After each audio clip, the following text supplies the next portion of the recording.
배신, 탄핵 또는 학교 폭력 뭐 이런 이제 무서운 말들을 쏘아대면서 매일같이 으르렁대고 있는 국민의힘 당권 주자들 전당대회를 앞두고 어제 모처럼 한자리에 모였습니다. 서로를 향한 발톱을 잠시 숨기고 화목한 모습을 보였는데요. 보고 오시겠습니다.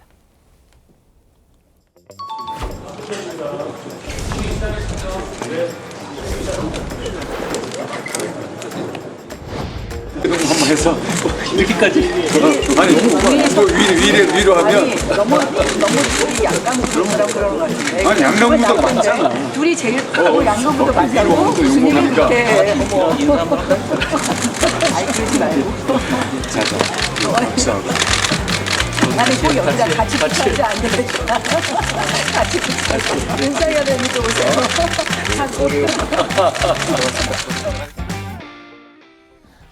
네, 체육장님. 서로 다시는 안 보일 것처럼 그렇게 싸우다가 갑자기 왜 저러는 겁니까? 카메라가 있으니까 그런 거예요. 카메라가 이 정치인들은요. 네. 카메라를 들이밀었을 때의 모습과 카메라를 치웠을 때의 모습이 대단히 차이가 많습니다. 아, 예. 그게 이제 저희들의 경험인데 네.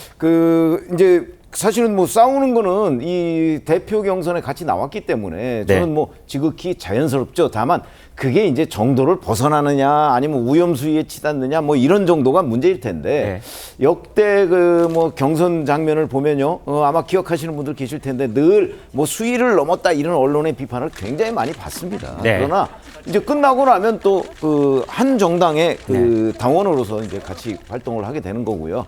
그런 점에서 저거는 뭐 저는 뭐 그렇게 이상한 장면은 아니고요. 네.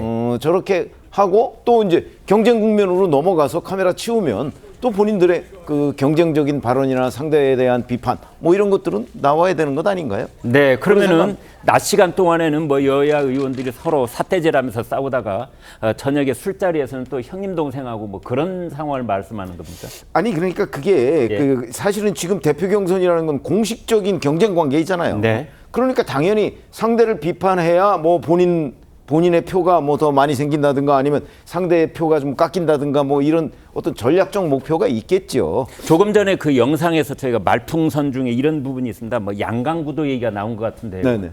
지금까지 나온 여러 여론조사에 따르면 양강은 아니고 일강 뭐 이중 정도였는데 네. 왜 물론 양강 이야기를 하는 겁니까?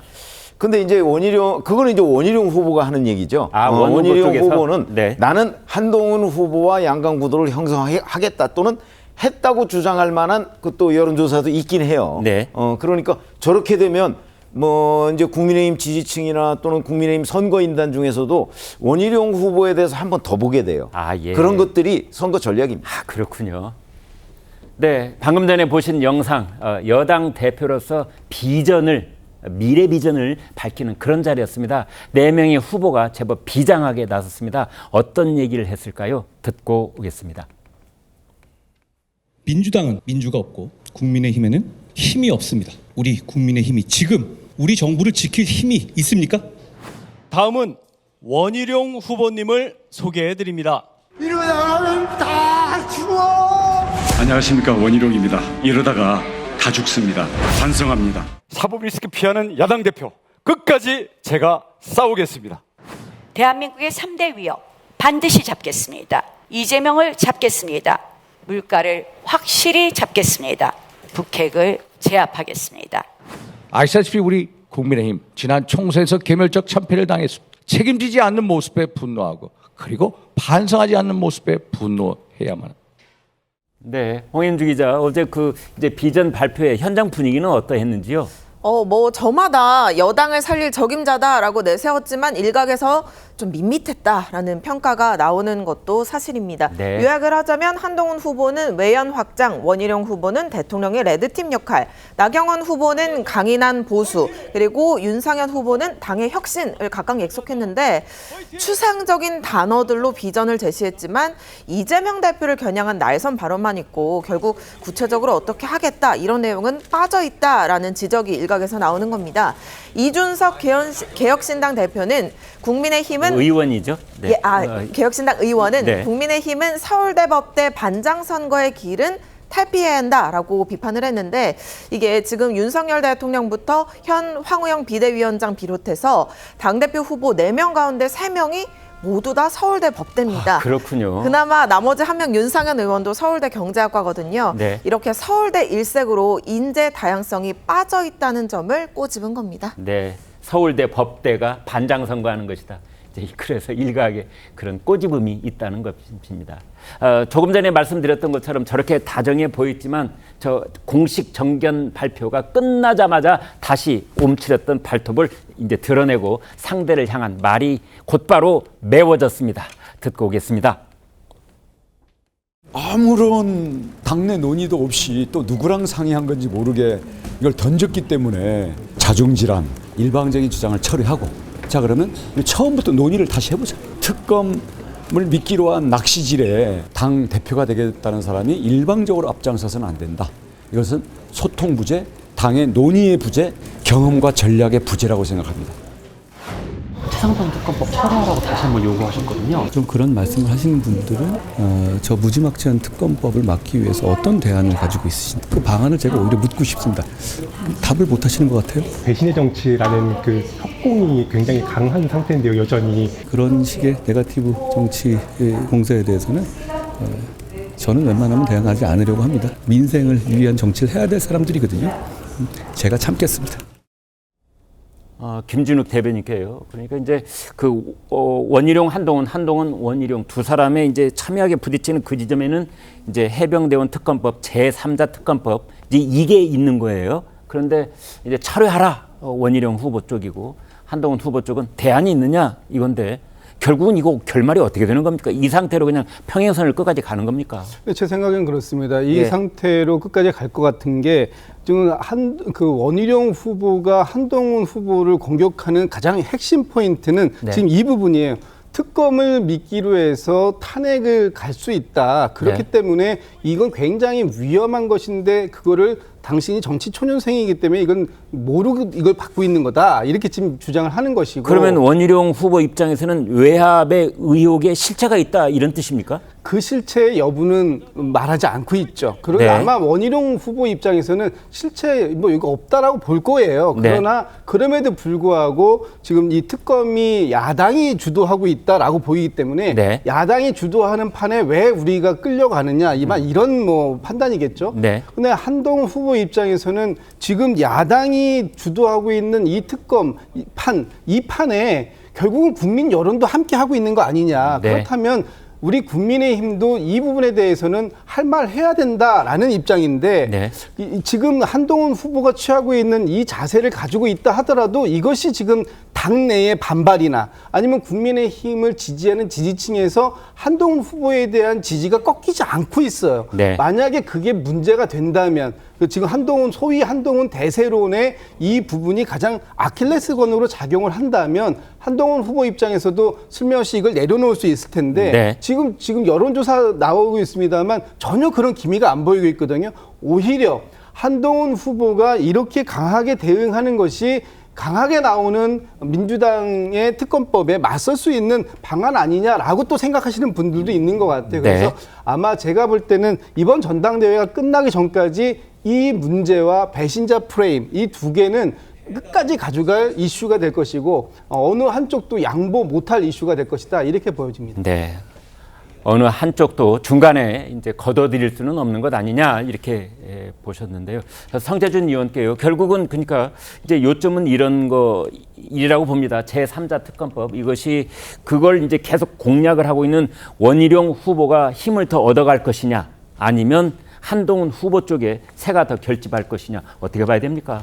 저는 일단 제일 처음에 원희룡 이제 그 후보가 출마하겠다라고 밝혔을 때 그리고 네. 또 한 전 위원장 같은 경우도 밝혔을 때 그때부터 이제 말씀을 드렸던 게 사실 이거는 결선에 안 갈 가능성이 높다. 그냥 과반으로 지금 한동훈 전 위원장이 당선될 가능성이 높다고 저는 봤었거든요. 1차 투표에서. 네. 근데 그럴 수밖에 없는 게 이게 잘못된 전략이라고 한다면 잘못된 전략이라는 걸 인지하고 그걸 폐기 처분을 해야 되는 것인데 잘못된 전략을 계속해가지고 반복하고 있다 보니까 이런 경향성이 더 짙어질 수밖에 없는 거예요. 네. 예를 들어가지고 홍준표 시장 같은 경우는 한동훈 전 위원장에 대해서 후보에 대해 가지고 융단 폭격을 막 가했다라고 합니다. 네. 정밀 폭격을 막 했다라고 한단 말이에요. 예. 근데 보니까 이게 그냥 불반탈도 아니고 오발탈 탄이거든요. 보면은 공격 지금 미사일이 다 어디로 가고 있습니까? 오히려 원희룡 지금 이제 후보 쪽으로 다 가고 있거든요. 여론조사를 통해서도 확인이 되는 것이고 그 잘못된 전략을 지금 원희룡 후보 측에서 똑같이 반복을 하고 있다 보니까 이런 경향이 더 커질 수밖에 없어가지고 저는 개인적으로 진짜 좀 이해가 안 됩니다. 왜 이런 식으로 하는지. 뭐 예를 들어가지고 지금 국민적인 여론을 봤었을 때 왜 도대체 한동훈 후보한테 저렇게 쏠릴 수밖에 없냐?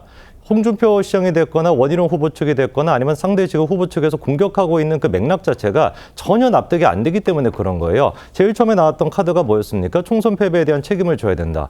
총선 패배에 대한 책임은 원희룡 후보한테 없습니까? 똑같은 거 아닙니까? 원희룡 후보한테 그렇게 당대표 나갈 때 나를 좀 지지해달라, 도와달라고 했던 사람이 또 윤상현 후보라는 말이에요. 네. 이것도 성립이 안 되는 것이고 배신자라고 하는 프레임을 또 들고 왔습니다. 근데 배신자라고 하는 이유를 생각해 봤었을 때 도대체 보수 정권의 배신자가 누구냐라고 하니까 일반 국민들이 보기에는 아니 원희룡 후보도 그렇고 홍준표 시장도 그렇고 박근혜 전 대통령 탄핵에 대해 가지고 또 책임 있는 거 아니냐 이렇게 또 묻게 되는 거거든요. 그래서 이제 하다가 안 되니까 좌파몰이까지 하고 있단 말이에요. 그럼 이런 부분들에 대해서 국민적인 공감이 있겠냐? 없을 수밖에 없다라는 걸 이미 홍준표 시장이 입증했음에도 불구하고 잘못된 전략을 폐기 처분하지 않고 계속 고수하니까 지지율이 더 올라갈 수밖에 없는 것이죠. 한동훈 지금 후보 측에서. 제가 이제 그 최상병 특검 문제 같은 경우도 아마 제가 봤었을 때는 원희룡 후보가 이게 진짜 회심의 일격이다라고 생각했을 것 같아요. 한동훈 이거 딱 보니까 잘못 지금 얘기했네. 이 지금 특검 문제를 통해 가지고 내가 전세를 뒤집을 수 있겠다라고 판단했을 것 같습니다만 그것도 마찬가지로 오판이었던 것이죠. 국민들이 보기에도 아니 민주당이 저런 식으로 밀어붙이는데 정작 자기들은 어떤 그 대응책이나 어떤 방책을 얘기하지 않고 그냥 거부권만 얘기하는 게 과연 그게 의미가 있을 거냐라고 국민들도 제가 봤을 땐 공감하고 계시는 것 같습니다. 네, 저희 성재준 의원께서는 원희룡 후보 측에서 들으면 야속할 만큼 이렇게 아주 매섭게 얘기를 해주셨는데 최병목 국장께서 원희룡 후보를 좀 역성드는 얘기를 하실 수 있습니까? 근데 이게 지금 이제 국민의힘 지지층 이렇게 여론조사에 나오잖아요. 네. 저 지지층과 실제 국민의힘 그 선거인단이라고 하는 사람들의 일반적인 성향은요 상당히 다릅니다. 저희들의 경험으로 보면 그렇군요. 과거 이준석 대표가 됐을 때 뭐 이럴 때도 보면요 국민의힘 지지층에 대한 여론조사와 실제 선거 결과는 굉장한 차이가 있어요. 잠깐만요. 조금 전에 그 그래프를 좀 잠시만 멈춰 주시겠어요? 그래프보다 그러니까 최 국장님 저런 그래프 지금 나와 있는 결과보다 격차가 더 벌어질 수 있다는 겁니까? 좁혀질 수 있다는 훨씬 좁혀질 수 있다는 거죠. 좁혀질 수 있다. 그렇기 때문에 사실은 저는 한동훈 그 후보가 내세운 제3자 추천 특검법이라고 하는 것이 큰 문제가 없다고 생각하거든요. 왜냐하면 어차피 대표가 된 다음에 추진을 하겠다는 거니까 시점상으로 보면 대개 한 8월 뭐 중순 뭐 이 정도가 될 거예요.